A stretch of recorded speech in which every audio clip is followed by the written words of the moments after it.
Hola, ¿qué tal, Trader? ¿Cómo están? Bueno, el día de hoy tuvimos dos entradas. Tuvimos una entrada a las 2:39 de la mañana aproximadamente y el último fue a las 7:57. Bueno, hay a veces que el sueño no gana y terminamos realmente ya exhaustos. Decidimos mejor poner una orden limit y yo decidí poner una orden limit justo aquí, en donde si rompía el precio iba a hacer. De hecho, el límite era aquí, justo aquí. Dense cuenta que esta parte me pudo haber agarrado el trade y pude haber dado el stop loss, porque recuerden que yo estoy usando aproximadamente entre 5 pips y 9 pips. No es mucho, 8.2 pips, o sea, es lo que les estoy diciendo.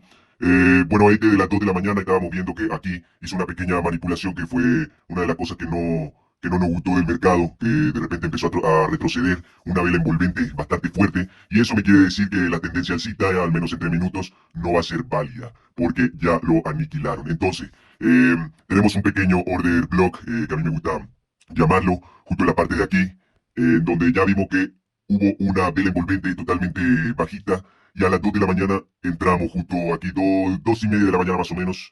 Sí, porque a las 2 de la mañana pues aquí y hubiéramos perdido.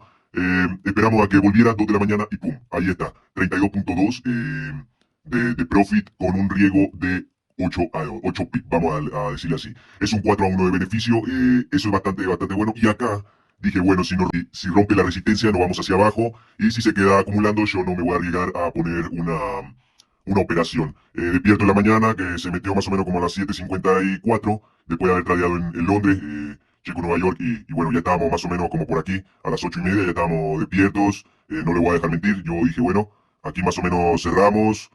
Porque la verdad ya tenía demasiado sueño, quería volver a jetear, y esto es la vida de un trader, a veces te tiene que develar, a veces pasan las cosas. Entonces, fueron estas dos entradas el día de hoy, 13 de diciembre del 2023. Muchas gracias por ver la sesión y esténse atentos que pronto vamos a estar lanzando los trades antes de que se den y todo eso. Recuerden, nos hacemos responsables de su dinero como lo hice en el cartel ya al principio. Muchas gracias, este es Trading Mind y seguimos en contacto.